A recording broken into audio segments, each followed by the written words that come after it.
Imagine being so spectacularly unpopular that you make Liz Truss, the lettuce-losing prime minister who crashed the economy in record time, look like she had decent approval ratings. That's the reality Keir Starmer and Rachel Reeves are currently living in, and according to veteran political heavyweight Andrew Neil, they're not just unpopular, they're actively dangerous to Britain's economic prospects. Neil's dropped what might be the most devastating political prediction of the year, describing Starmer and Reeves as dead hands on the economy, suggesting they're basically killing any chance Britain has of actually recovering in 2026. And when Andrew Neil, who's seen more prime ministers come and go than most of us have had hot dinners, tells you that two politicians are sabotaging the country's economic future, you sit up and pay attention. Because we're not talking about some random Twitter commentator with 3 followers. This is a man who's grilled every major political figure for decades, who knows exactly how the system works, and who's now warning that Labour's leadership could snuff out the green shoots of recovery before they even have a chance to grow. So buckle up, because we're diving into why Neil thinks Starmer and Reeves are economic poison, what the actual good news for Britain's economy might be, why their approval ratings are worse than literally any prime minister and chancellor in polling history, and whether there's any way back from being this historically unpopular. This is UK Political Insight, and honestly, these numbers are absolutely brutal. Let's start with Andrew Neil's central argument, because it's actually quite nuanced despite the brutal language. Neil's not saying the British economy is doomed to fail. He's actually suggesting there are genuine reasons for optimism about 2026. Global oil and gas production is increasing, which typically leads to lower energy prices. That's good news for basically everyone, because energy costs feed into everything from heating your home to manufacturing goods to transporting products. When energy is cheaper, inflation tends to ease. Businesses can operate more efficiently, and consumers have more disposable income. Neil also points to Chinese imports, specifically things like electric vehicles, batteries, solar panels, machinery, steel, and chemicals, which could also help lower inflation. More supply of these goods at competitive prices means lower costs throughout the economy. This is basic supply and demand economics working in Britain's favor. But here's where Neil drops the hammer. He writes in his Daily Mail column that the gravest risk to this rosy scenario is, of course, the dead hands of Keir Starmer and Rachel Reeves. Dead hands. That's not just criticism, that's a death sentence assessment. He's saying they're not just failing to help, they're actively preventing good things from happening. And then he adds this absolute killer line. All the more dangerous when coupled with the congenital economic ignorance of today's Labour Party. Congenital economic ignorance. That means it's not just a lack of understanding, it's baked into their DNA, an inherent flaw that can't be educated away. That's about as damning as political commentary gets without actually suggesting they should resign immediately. Neil describes the previous 12 months as a miserable year for the economy under Labour's enterprise-sapping tutelage. Enterprise sapping. He's saying Labour's policies are literally draining the energy and initiative out of businesses. Tutelage suggests they're trying to teach or guide, but what they're actually teaching is how to suffocate economic growth. Then he makes his key point even more explicit. None of the good economic news set to grace our shores in 2026 has much to do with Starmer Reeves. It will happen despite them. That's absolutely brutal, because he's saying they deserve zero credit for any improvement, and in fact, they're obstacles that need to be overcome rather than leaders guiding the country forward. The core of Neil's criticism centers on what he identifies as a fundamental misunderstanding of how economies grow. He says Starmer and Reeves are wrong in their belief that economic growth can be helped along by a bigger public sector, higher taxes, more public spending. This is actually the heart of a genuine economic debate that's been going on for decades.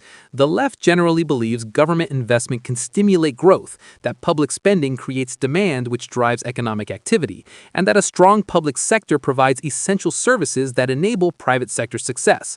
The right generally believes the private sector is the engine of growth, that high taxes stifle enterprise and investment, and that the best thing government can do is get out of the way. Neil's clearly in the latter camp, and he's suggesting Labour's old-fashioned tax and spend approach is exactly the wrong medicine for Britain's current economic situation. What makes this particularly stinging is Neil's credentials. This isn't some partisan hack with an axe to grind. This is a man who's been at the center of British political journalism for decades. He's interviewed prime ministers, dissected budgets, analyzed economic policy, and generally knows what he's talking about. He's seen economic booms and busts, watched governments succeed and fail, and developed a pretty good sense of what works and what doesn't. So when he describes Starmer and Reeves as dead hands with congenital economic ignorance, it carries weight. He's not just being colorful with his language for entertainment value, though it certainly is entertaining. He's making a serious prediction that these two individuals specifically pose a threat to Britain's economic prospects.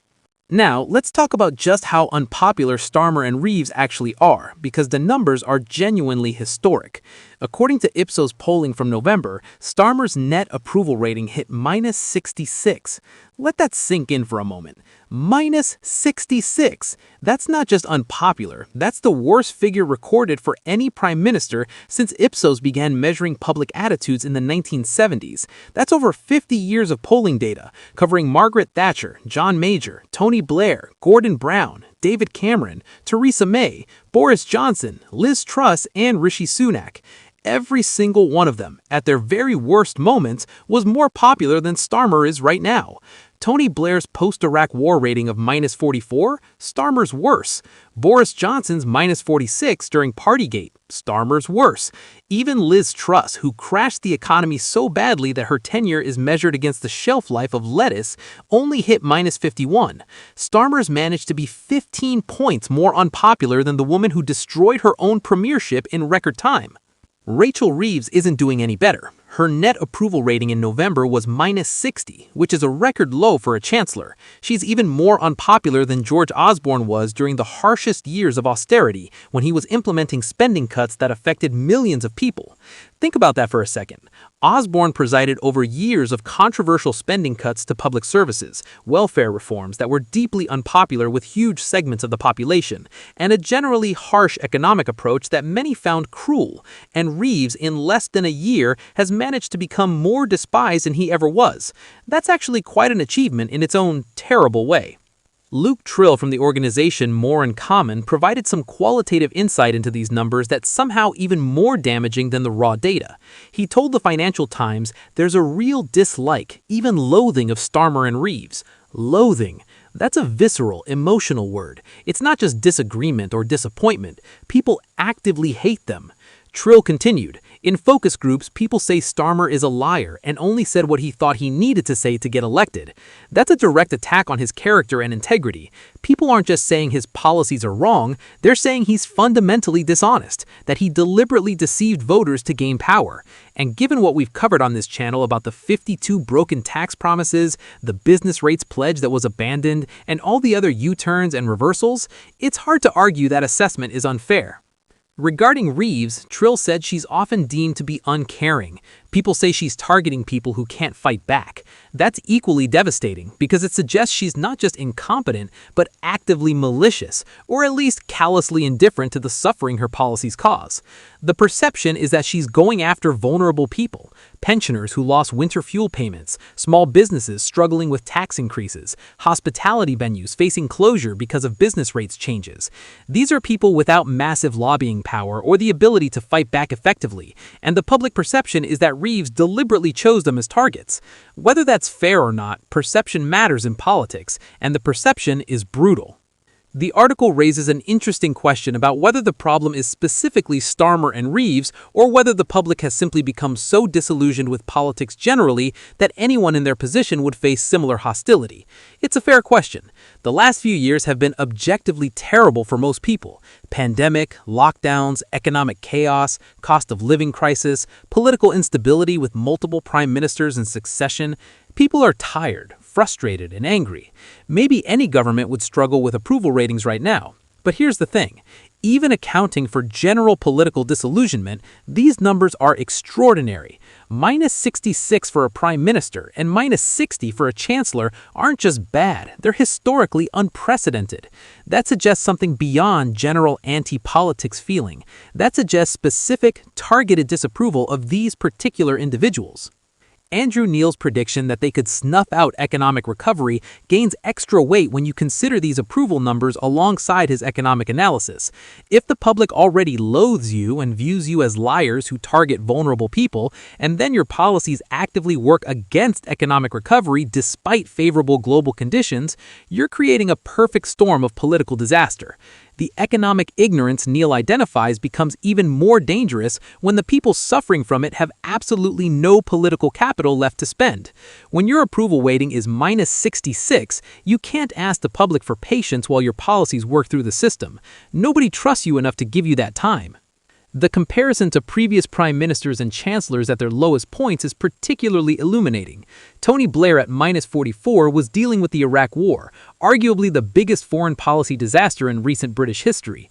Millions protested in the streets. His own party rebelled against him. The country was deeply divided. And yet he was still 22 points more popular than Starmer is right now. Boris Johnson at minus 46 was caught having broken lockdown rules he'd impose on everyone else, lying about it repeatedly, and presiding over a government that seemed to treat rules as optional. Partygate was a genuine scandal that undermined the entire pandemic response and made millions of people who'd sacrificed seeing dying relatives feel like mugs.